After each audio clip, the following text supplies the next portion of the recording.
बिस्मिल्लाहिर्रहमानिर्रहीम। पिछले लेक्चर के अंदर हम लोगों ने सीखा था कि सबसे पहले जो आपने अपनी शीट का आगाज़ करना है वो 1 सेंटीमीटर की बॉर्डर लाइन इधर लगानी है, 1 सेंटीमीटर की इधर लगानी है, 1 सेंटीमीटर की इधर लगानी है और 1 सेंटीमीटर की इधर लगानी है आपने। अब उसके बाद दूसरा और सबसे इम्पोर्टेंट स्टेप है इसका कि आप लोगों ने शीट को ड्राइंग पिन के ऊपर ड्राइंग बोर्ड के ऊपर पिन कैसे करना है। तो उसके लिए एक मैंने आप लोगों को बताया था कि टी स्क्वायर आप लोगों को मिल जाएगा मार्केट से। तो अब में से मोस्टली स्टूडेंट्स ने वो ले भी लिया होगा। तो एक डमी टी स्क्वायर मैंने उसका मॉडल आप लोगों को समझाने के लिए ये बनाया है। इसके ऊपर लिखा क्या हुआ है उसके ऊपर नहीं जाना। आप सपोज करें कि ये जो टी स्क्वायर है इट इज़ एम्प्टी, ये एक खाली टी स्क्वायर है। तो आपने सबसे पहले क्या करना है, इस टी स्क्वायर को, ये आपको नज़र आ रहा होगा मेरे, ये लेट्स सपोज ये आपके ड्राइंग बोर्ड का एक कॉर्नर है। तो आपने सबसे पहले क्या करना है, अपनी टी स्क्वायर को ऐसे प्लेस करना है इसके कॉर्नर के साथ ऐसे, और इसको बिल्कुल सीधे तरीके से आपने यहाँ पे इसको बिल्कुल इधर से आपने प्रेस कर देना है इधर से, कि ये बिल्कुल इसका ये सिरा, टी स्क्वायर का ये सिरा और आपके ड्राइंग बोर्ड का बिल्कुल आपस में मीट कर जाए, उनमें कोई स्पेस बाकी ना रहे। उसके बाद आपने अपने टी स्क्वायर को मूव करवाना है ऐसे ऊपर की तरफ मूव करवा के आपने जहाँ पे आपका ये 1 सेंटीमीटर का ये सिरा है वहाँ तक ले जाना है आपने। ठीक है, अब ये यहाँ पे ये ख्याल रहे कि आपका टी स्क्वायर का इसमें और ड्राइंग बोर्ड के दोनों में कोई स्पेस ना आए। आपने इसको इस तरफ से पकड़ के ऐसे इसको थोड़ा सा प्रेस करके रखना है, ताकि ये जो फासला है ना ये ना आए, ये ऐसे आपके ड्राइंग बोर्ड के साथ ये बिल्कुल इसकी स्पेस बिल्कुल ख़त्म हो जाए, ये उसके साथ मीट कर जाए। ठीक है, उसके साथ मीट करके अब आपने इसको ऐसे प्रेस करके इसके ऊपर ले आना है ऐसे। और उसके बाद जो इसका अगला स्टेप है, सबसे पहले आपने इस पॉइंट को ऐसे ऊपर लेके आना है और देन ये जो टी स्क्वायर का ये यहाँ से आपने इसको प्रेस किया हुआ है ताकि आपका एंगल बिल्कुल सीधा रहे। ये टी स्क्वायर और आपकी जो बॉर्डर लाइन है आपने इसको पैरेलल करना है, बिल्कुल पैरेलल कर देना दोनों को।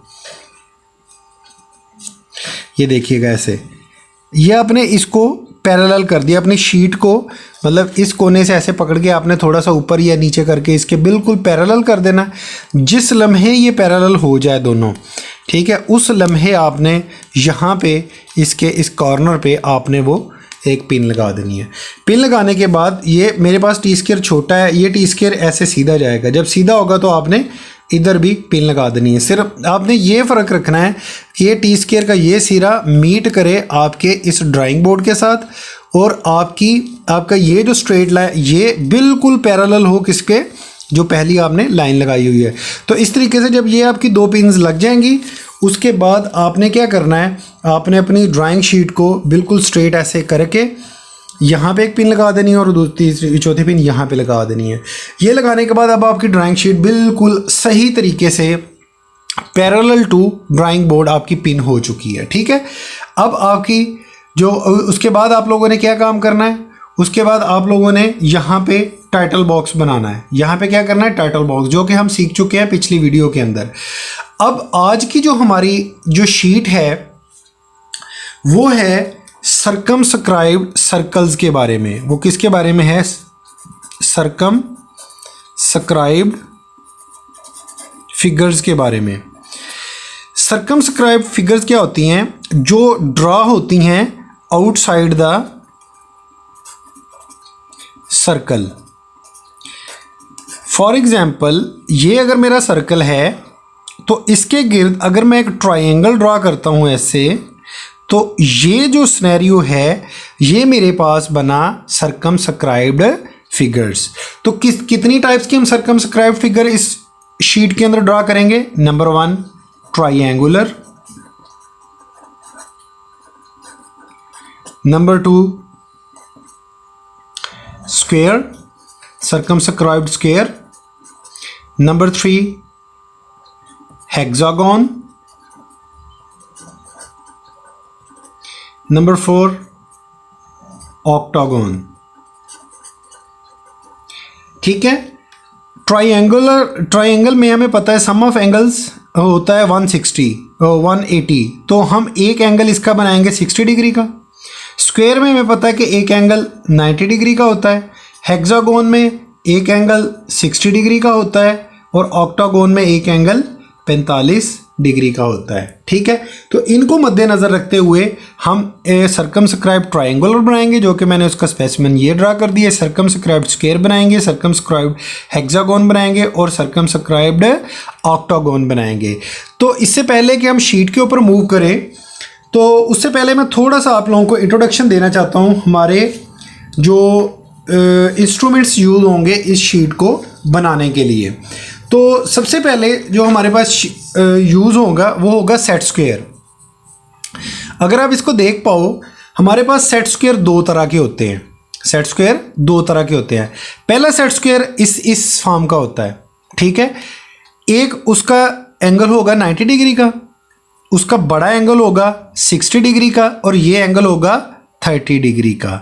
ठीक है, वो कैसे कि आपने यहाँ पे वो प्रोटेक्टर एक डी होती है, आपने उस डी को यहाँ पे रख के चेक कर लेना है। तो उसका ये जो एंगल बनना चाहिए ये 60 डिग्री का होना चाहिए और फिर उसके बाद यहाँ पे प्रोटेक्टर रख के ये एंगल चेक कर लेना है, ये 30 डिग्री का होना चाहिए। तो आपके पास एक सेट स्क्वायर होगा जिसका एक एंगल 90 डिग्री का होगा, एक 60 का होगा, एक 30 का होगा। अगर इसको मैं रिवर्स कर दूं, ऑपोजिट कर दूं, तो ये इसको दूसरी साइड पे ले जाऊं तो 60 इधर आ गया, 90 उधर ही रहा और 30 ऊपर चला गया। हमारे पास दूसरा सेट स्क्वायर होता है, उसमें जो थर्ड व्यू है हमारे पास, उसमें एक 90 डिग्री का होता है और ये दो एंगल्स बराबर के होते हैं। तो ये हमारे पास एक बिल्कुल उसकी ये साइड और ये साइड दोनों बराबर होती हैं और ये हमारे पास एक सेट स्क्वायर इस तरह का होता है। एक सेट स्क्वायर थोड़ा सा लंबाई वाला होता है, एक इक्वल सिमेट्री वाला होता है और ये मैंने शक्ल थोड़ी सी बनाई है टी स्क्वायर की। अब इन दो सेट स्क्वायर्स की मदद से, इन दो सेट स्क्वायर्स की मदद से और एक प्रकार की मदद से आपकी पूरी की पूरी शीट बनेगी। ठीक हो गया, ये तो हो गए इंस्ट्रूमेंट्स जो हमने इस शीट को बनाने के लिए यूज़ करने हैं। कौन कौन से करने हैं? प्रकार, टी स्क्वायर, पे स्केल, उसके बाद ये तीन सेट स्क्वायर, ये दो सेट स्क्वायर हमने करना है। ये तो उसी सेट स्क्वायर का रिवर्स व्यू मैंने यहाँ पे ड्रॉ किया है। ठीक है, तो उसके बाद इस शीट में जो मोस्ट इम्पॉर्टेंट जो है हमारे पास पॉइंट, वो है कि इसमें एक चीज़ यूज़ होती है, वो है कि हमने इसको स्केल देना है। हमने इसको स्केल देना है। आप लोगों को याद होगा कि हमने जो पिछली शीट बनाई थी उसमें हमने लिखा था, पिछली शीट में हम लोगों ने लिखा था कि जो हमारा स्केल है वो होगा नील। ठीक है, तो आज की इस शीट के अंदर मैं आप लोगों को बताऊंगा कि स्केल होता क्या है। स्केल का फिजिकली मतलब ये होता है कि किसी भी चीज़ को अगर आपके पास कोई, मैं उर्दू में लिख रहा हूँ इसको, कोई छोटी चीज़ है तो आपने उसको स्केल करके क्या करना है? स्केल करके बड़ा करना है। You have a small thing, small object, when you apply a scale over it, it would become a large. ठीक है, और दूसरी चीज़ क्या है कि अगर आपके पास कोई लार्ज ऑब्जेक्ट है तो आपने उसके ऊपर स्केल अप्लाई करना है और उसको अप्लाई करने के बाद आपने उसको स्मॉल में कन्वर्ट करना है। अच्छा, अब देखिए स्केल बेसिकली है क्या। बेसिकली हमें पता है कि स्केल एक ऐसी चीज़ है कि अगर लेट्स सपोज, चूँकि हम ड्राइंग की बात कर रहे हैं तो ड्राइंग में तो डायमेंशंस की बात होगी ना। अगर मेरे पास एक लाइन है 2 इंच की, ठीक है, मैं कहता हूँ कि यार ये 2 इंच जो है वो अगर मैं ड्राइंग शीट के ऊपर बनाऊँगा ना, तो ड्राइंग शीट के ऊपर ये 2 इंच बहुत छोटी है। ठीक है, एक मिसाल दे रहा हूँ। ठीक है, या इसको आप 1 इंच कर लो।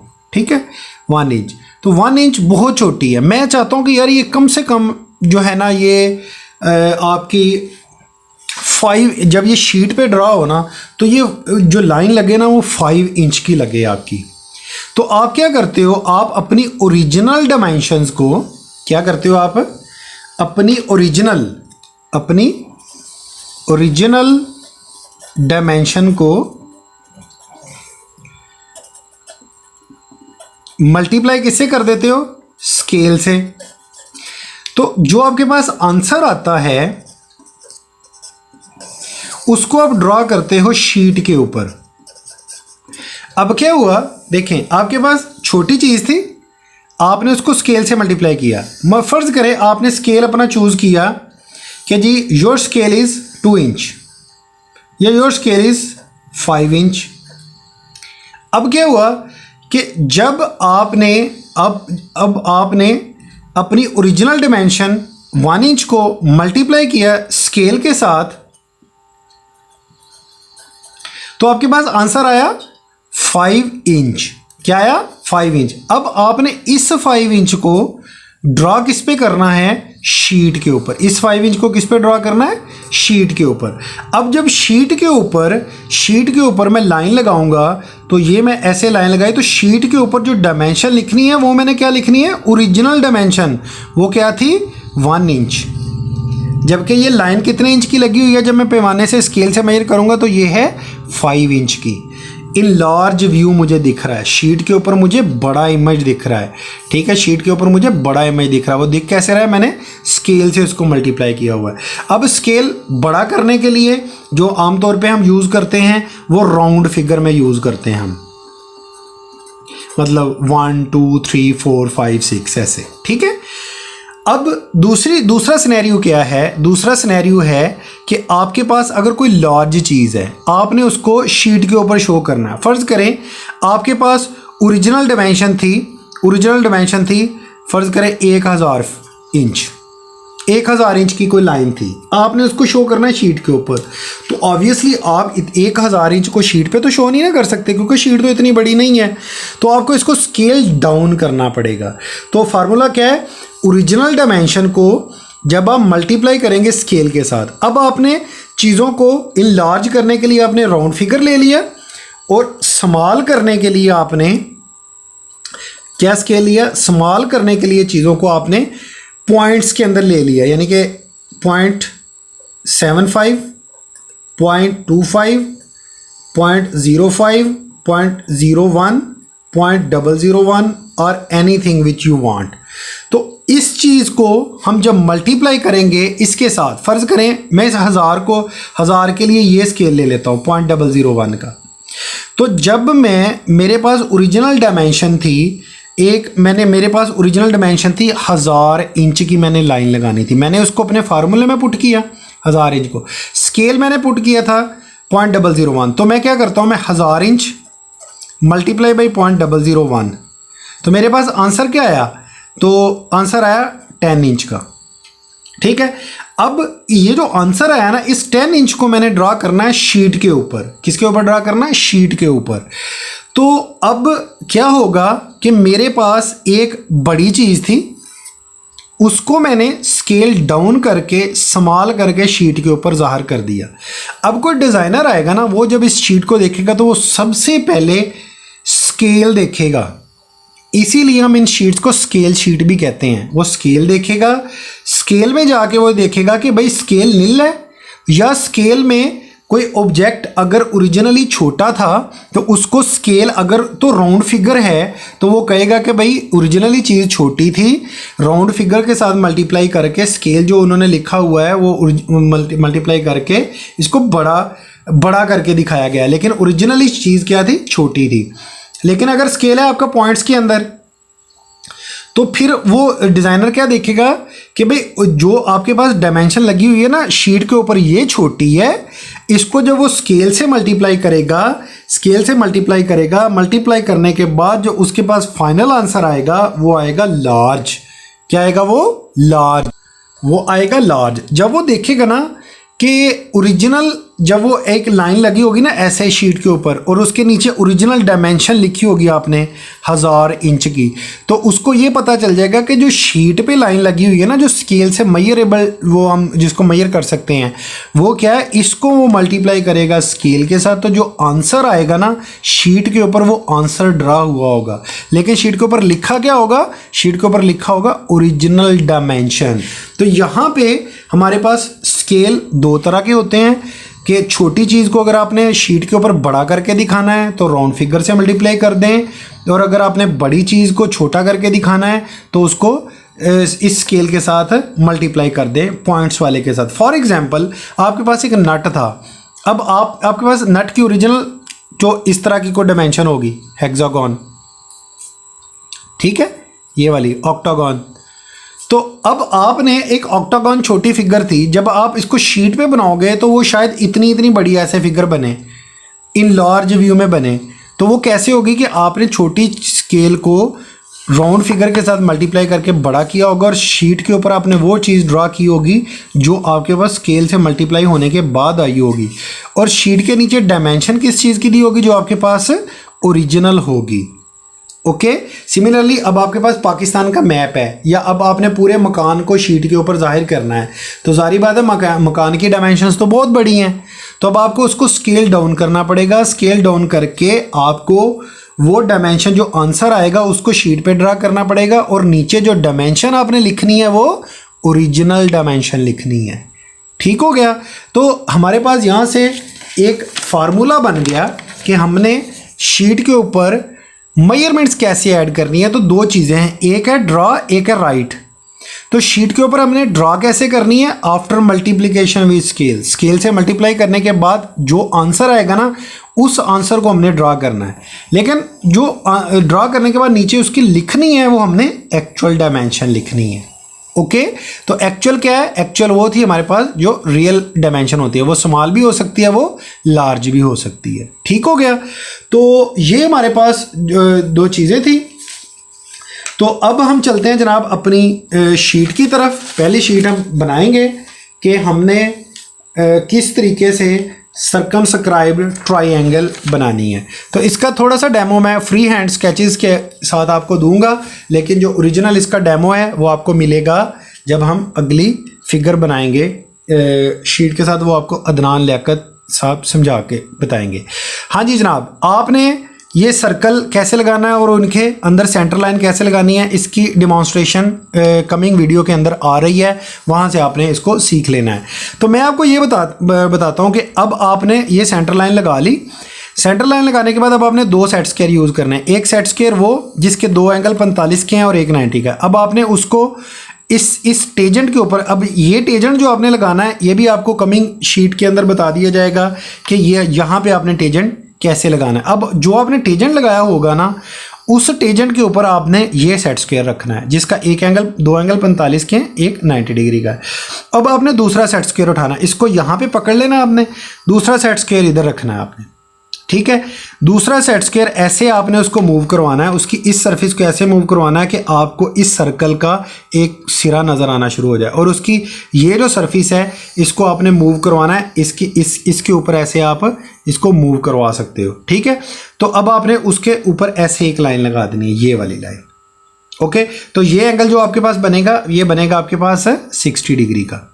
ओके, तो दूसरी फिर आपने क्या करना है, सिमिलरली आपने वहीं पे सेट स्क्वायर रखना है और इसको आपने उल्टा देना है। अब 60 डिग्री का इधर आ गया, 30 इधर, तो अब आपने क्या करना है, इसको देखना है और जो लाइन होगी वो इधर प्लेस कर देनी। तो आपके पास ये एक लाइन इधर लग गई, एक लाइन इधर लग गई, तो ये आपने टेजेंट पहले लगाया हुआ था, तो ये आपके पास सर्कल लग गया। अब देखें सर्कल जो था, इस शीट के लिए हम जो स्केल चूज करेंगे ना, हमारी ओरिजिनल डायमेंशन थी 2 इंच जो हमने शीट के ऊपर लिखी हुई है, मल्टीप्लाई हमने स्केल इसके लिए लिया था 1.5, जो हमारे पास डाया निकला वो 3 इंच का था। तो शीट पे हम ड्रा कौन सा करेंगे, शीट पे हम ड्रा 3 इंच वाला करेंगे, लेकिन एक्चुअल में क्या लिखेंगे, क्या लिखेंगे 2 इंच का।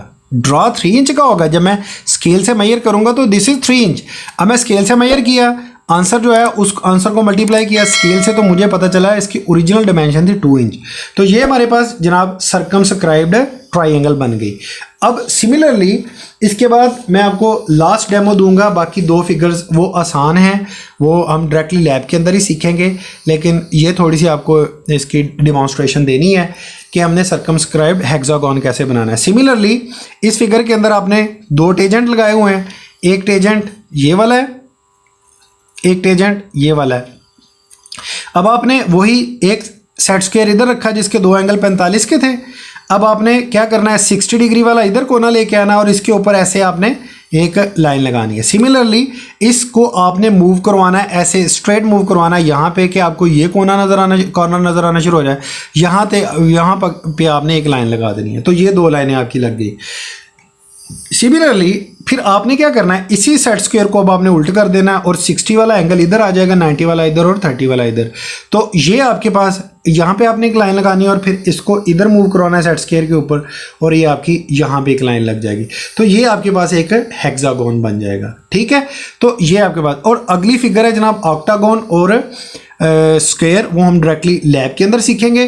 ठीक है, तो मेरे ख्याल में अब आप लोगों को काफ़ी ज़्यादा अंडरस्टैंडिंग होगी। चलें जी, लैब के अंदर मूव करते हैं और हम देखते हैं कि इनकी जो हमने डिमॉन्स्ट्रेशन देखी है फ्री हैंड, अब उनको ड्रॉ हम लोगों ने कैसे करना है।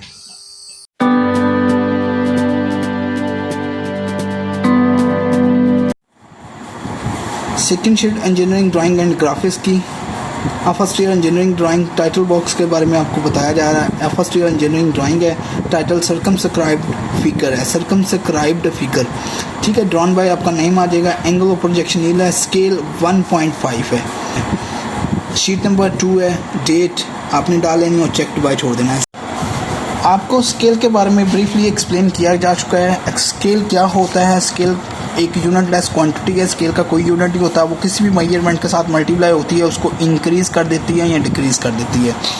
इसी तरह पूरे वर्ल्ड का मैप A4 साइज़ पेज पर आ जाता है। एक कनाल का घर हो, 10 मरले का घर है, वो भी A4 साइज़ पेज पर हम डिज़ाइन कर सकते हैं। तो शीट के बारे में मैं आपको बताता हूँ। इस शीट का नाम है जी सर्कमस्क्राइब्ड फिगर, सर्कमस्क्राइब्ड फिगर है। तो इसको बनाने का मेथड मैं बता रहा हूँ आपको। ठीक है जी, आपने शीट को, ये आपकी शीट है, इसको 4 इक्वल पार्ट्स में आपने डिवाइड कर लेना है। ये बाउंड्री के एज से लेके बाउंड्री के एज तक 4 इक्वल पार्ट्स में आपने इसको डिवाइड करना है। सपोज़ के यहाँ से लेके यहाँ तक ये 80 सेंटीमीटर है, तो इसको 20, 20, 20 और 20 4 इक्वल पार्ट्स में 80 में कन्वर्ट कर लेना है। 20, 40, 60 और 80। इसी तरह वर्टिकल भी आपने इसको 4 इक्वल पार्ट्स में डिवाइड कर लेना है। सपोज़ के इसका जो वर्टिकल पार्ट है ये 60 है, 60 सेंटीमीटर है, 60 सेंटीमीटर है, तो इसको 15 सेंटीमीटर, 30 सेंटीमीटर, 45 सेंटीमीटर और 60, इसको वर्टिकली भी इसको 4 इक्वल पार्ट्स में डिवाइड कर लेना है। तो प्लस का निशान बन जाएगा यहाँ पर। वर्टिकल हॉरिजॉन्टल आपने पॉइंट को पॉइंट के साथ मीट करवाना है। 20 सेंटीमीटर वाले पॉइंट को 20 सेंटीमीटर वाले पॉइंट के साथ मीट करवाएंगे तो ये स्ट्रेट लाइन आ जाएगी। इस एज से इधर से आपने देखना है ये 20 सेंटीमीटर है, 20 सेंटीमीटर वाले पॉइंट को 20 सेंटीमीटर वाले पॉइंट के साथ मिलाएंगे तो ये वर्टिकल लाइन लग जाएगी। इसी तरह यानी कि वर्टिकली आपने 15 सेंटीमीटर वाले को 15 सेंटीमीटर वाले के साथ मिलाएंगे तो यहाँ पर ये प्लस का निशान बन जाएगा। 15 सेंटीमीटर वाले को 15 सेंटीमीटर वाले के साथ मिलाया तो ये हॉरिजॉन्टल लाइन लग गई। वर्टिकल हॉरिजॉन्टल आपस में ये क्रॉस किया तो यहाँ पर प्लस का निशान बन गया। इसी तरह आपने इस बाउंड्री के एड से लेके यहाँ तक 15 सेंटीमीटर है, ये लाइन लग गई। इसी तरह इस बाउंड्री के एड से लेके यहाँ तक 15 सेंटीमीटर है, तो 15 सेंटीमीटर वाले पॉइंट को 15 सेंटीमीटर वाले पॉइंट के साथ मीट करवाएंगे तो यहाँ पर प्लस का निशान बन जाएगा और यहाँ पर प्लस का निशान बन जाएगा। तो ये इसका सेंटर हमारे पास आ गए हैं। शीट को हमने 4 इक्वल पार्ट्स में डिवाइड कर लिया है। तो इस सेंटर पर रखकर आपने 1.5 इंच रेडियस की कंपास ओपन करनी है। ये 3 इंच का सर्कल लगा देना है। 1.5 इंच रेडियस की कंपास ओपन करेंगे, same as it is circle लगा लेना है 3 इंच डायामीटर का। 1.5 इंच रेडियस की कंपास ओपन करेंगे तो 3 इंच डायामीटर का ये सर्कल लगा लेना है। लास्ट इज 1 सेंटर पर रख लेना है। ये जो प्लस का निशान है, प्लस वाले निशान के सेंटर में रखना है अपने कंपास को, कंपास की नोक को सेंटर में रखकर आपने 1.5 इंच रेडियस की कंपास ओपन करनी है और ये 3 इंच का डायामीटर लग जाएगा। फिर आपने क्या करना है, आपने स्केल ले लेना। आपने यूँ सर्कल के नीचे रख कर यूँ सर्कल को जो बाहर से टच करे यूँ टेंजेंट लगा लेना, अप्लाई कर लेना है इसके ऊपर। इसी तरह सेकेंड सर्कल के बॉटम जो सर्कल को टच करे, नीचे से बॉटम से टच करे, सर्कल के नीचे रखकर स्केल आपने टेंजेंट लगा लेना है। इसी तरह ऊपर आपने स्केल को स्लाइड करवाना है, ऊपर रखकर जो सर्कल को बाहर से टच करे आपने टेंजेंट लगा लेना है। इसी तरह थर्ड सर्कल में भी टॉप और बॉटम पर आपने टेंजेंट लगा लेना है। इसी तरह फोर्थ सर्कल पर भी आपने बॉटम और टॉप पर आपने टेंजेंट अप्लाई कर लेना है। शीट में यूज़ ऑफ सेट स्केयर है। सेट स्केयर किस तरह इस्तेमाल किए जाते हैं, सेट स्केयर का यूज़ है।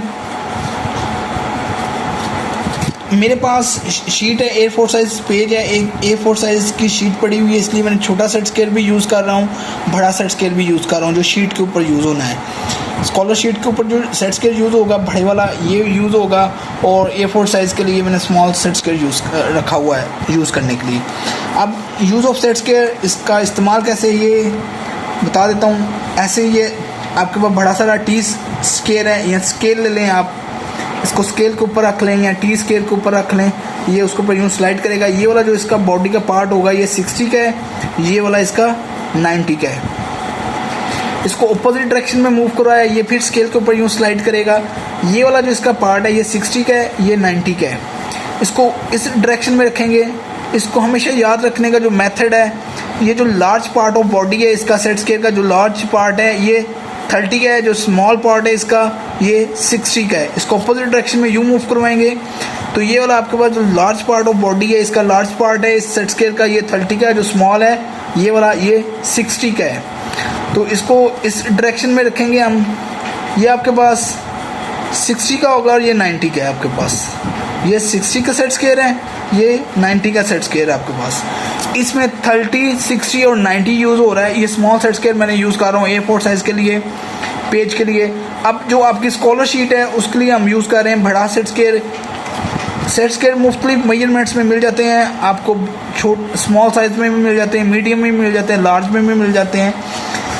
अब ये जो सेट स्केयर है ये टी के ऊपर मैंने रखा हुआ है या स्केल के ऊपर ये रखा हुआ है, ये स्लाइड कर रहा है। इसका ये जो पार्ट है बॉडी का ये जो पार्ट है ये 45 का है और ये 90 का है। इसको अपोजिट डायरेक्शन में यूँ मूव करवाया है। इसका ये जो पार्ट है ये 45 का है, ये 90 का है, ये वाला जो पार्ट है। इसको इस डायरेक्शन में रखा है, ये स्केल के ऊपर यूँ स्लाइड कर रहा है। इसका ये भी 45 का पार्ट है, 45 एंगल है, ये भी 45 का एंगल है। ठीक है जी। आपने ट्राइंगल बनानी है, सेकंड आपने स्क्वायर बनाना है, थर्ड आपने हेक्सागोन बनानी है, फोर्थ आपने ऑक्टागोन बनानी है। हमने टेंजेंट अप्लाई कर लिए थे, बॉटम पर टेंजेंट अप्लाई किया था, टॉप और बॉटम पर टेंजेंट अप्लाई किया है, टॉप और बॉटम पर थर्ड सर्कल में अप्लाई किया है, इसी तरह फोर्थ में भी टॉप और बॉटम पर टेंजेंट अप्लाई किया हुआ है। तो आपने क्या करना है, 60 का सेट स्केयर लेना है। इसको यूँ आपने स्केल इसके नीचे रख लेना है, यूँ स्ट्रेट, बिल्कुल स्ट्रेट स्केल रख लेना है। ये 60 का सेट स्केयर है, ठीक है जी। इसको यूँ रखकर आपने 60 का एंगल आपने यूज़ करना है इसमें। ये स्केल जो आपका टी स्केल है, बड़ा सारा जो स्केल है उसके ऊपर रख लें या स्केल के ऊपर रख लें। तो ये आपने रख लेना है, ये 60 का सेट स्केयर है। इधर रखकर आपने यूँ स्ट्रेट लाइन लगा लेनी है 60 एंगल के, ठीक है। ये लग गई लाइन। इसको अपोजिट डायरेक्शन में यूँ मूव करवाना है। ये भी 60 का, ये ऊपर स्केल के ऊपर स्लाइड कर रहा है, या टी स्केल रख लें इसके नीचे, उसके ऊपर स्लाइड कर रहा है। यूँ रखकर आपने ये 60 का आपने एंगल लगा लेना है। 60 की ये आपका एंगल लग जाएगा, ये 60 का है। ये आपकी ट्राइंगल बन गई।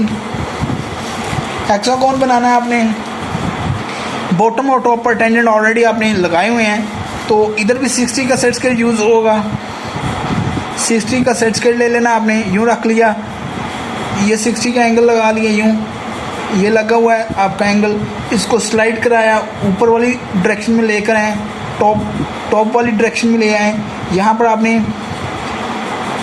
60 का एंगल लगा दिया। 60 ये लाइन और ये लाइन दोनों 60 के एंगल पर लगी हुई है। इसको अपोजिट डायरेक्शन में यूँ मूव करवाना है। तो ये ऊपर वाली यहाँ पर ये लाइन लग जाएगी 60 के एंगल की, ये आपने लगा लेनी है। फिर इसको स्लाइड करवा के नीचे लेकर आना है। तो ये आपकी बॉटम पर 60 की एंगल की ये लाइन लग जाएगी 60 एंगल की। ये आपका हेक्सागोन बन गया। ट्राइंगल और हेक्सागोन आपका 60 के एंगल से बनेगा। अब बना रहे हैं हम स्क्वायर। स्क्वायर का जो सेकंड सर्कल का उसके बॉटम और टॉप पर ऑलरेडी हमने टेंजेंट अप्लाई किए हुए थे। अब ये 90 का यूँ रख लेना है आपने, इसको स्केल के ऊपर, ये यूँ ऊपर स्केल के ऊपर यूँ स्लाइड करेगा। ये 90 का एंगल है, तो यूँ स्ट्रेट लाइन लग जाएगी।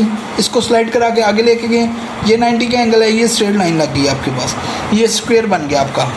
लास्ट में हमने ऑक्टागोन बनानी है। ऑक्टागोन के लिए आपने सबसे पहले बॉटम और टॉप पर ऑलरेडी हमने टेंजेंट अप्लाई किए हुए थे। बॉटम और टॉप पर ऑलरेडी हमने टेंजेंट अप्लाई किए हुए थे। अब आपने ऑक्टागोन बनाने का मेथड आपको बता रहा हूँ। तो आपने दोनों तरफ में, दोनों साइड्स में आपने, ये आपका 45 का सेट स्क्वायर है, ये देख सकते हैं आप, ये भी 45 का एंगल है, ये भी 45 का एंगल है। अगर मैं इसको यूँ रख लूँ तो ये आपका 90 का एंगल बन जाएगा। दोनों तरफ पर यानी कि दोनों साइड्स पर आपने 90 का एंगल अप्लाई करना है। यहाँ पर लाइन लगानी है 90 के एंगल की, स्लाइड करवाया टी स्क्वायर के ऊपर, यहाँ पर आपने 90 के एंगल की लाइन अप्लाई कर दी, लाइन 90 के एंगल की। तो आपने इसको स्लाइड करा के यहाँ पर लाए, ये आपका 45 का सेट स्क्वायर था, तो यूँ रख के ये 45 की एंगल की ये लाइन अप्लाई की, 45 एंगल की लाइन अप्लाई की आपने, स्लाइड करवाया टी स्क्वायर के ऊपर, तो ये ऊपर ले आए, बॉटम टॉप पर ले आए, यहाँ पर भी आपने 45 एंगल की लाइन अप्लाई कर दी। इसको ऑपोजिट डायरेक्शन में यूँ मूव करवाया, ये टी स्क्वायर है आपके पास, यहाँ स्केल है, स्केल के ऊपर ये स्लाइड कर रहा है आपका सेट स्क्वायर, यहाँ पर आपने 45 के एंगल की ये लाइन अप्लाई की, स्लाइड करवाया, इसको ऊपर लेकर आए, 45 एंगल की ये लाइन अप्लाई की आपने, तो ये आपका ऑक्टागोन बन गया। ये दोनों अतराफ है, ये और ये जो लाइन है आपकी 90 एंगल की है, ये 45 की है और ये 45 की है, ये 45 एंगल की है और ये 45 एंगल की है। ये ऐसे यूज़ हो रहा है, ये 45 का सेट स्क्वायर है, ये 45 का एंगल है, ये 90 का एंगल है। अगर मैं इसको इस डायरेक्शन में रखता हूँ, ये 45 का एंगल है और ये आपका 90 का एंगल है। अगर मैं इसको यूँ भी अप्लाई कर सकता हूँ, यूँ भी इसको हम यूज़ कर सकते हैं। ये देखें, ये भी 45 का एंगल है, ये भी 45 का एंगल है, ठीक है जी। इसको हम यूँ स्लाइड करा के यहाँ पर 45 का एंगल यूज़ कर सकते हैं, इसको बॉटम पर लेकर आ सकते हैं स्लाइड करवा कर, और यहाँ पर 45 का एंगल यूज़ कर सकते हैं, ठीक है। और अगर आपने साइड्स नहीं चेंज करनी सेट स्क्वायर की, इसको यूँ स्लाइड करवाया, आगे लेकर आए और ये 45 का एंगल यूज़ कर लिया, ये भी 45 की साइड है इस सेट स्क्वायर का, ये भी 45 का एंगल है। यहाँ पर आपने बॉटम पर 45 की लाइन अप्लाई की, 45 एंगल की लाइन अप्लाई कर ली, स्लाइड करा के टॉप पर लेकर आए, यहाँ पर भी 45 एंगल की लाइन अप्लाई कर ली, ये आपका ऑक्टागोन बन गया। चलें जी, हम लोगों ने अब ये फिगर्स तो ड्रॉ कर ली हैं। अब आपको मैं अदनान भाई ये सिखाएंगे कि अब जो फिगर आपने ड्रॉ की है उनके अंदर आपने सेंटर लाइन कैसे लगानी है।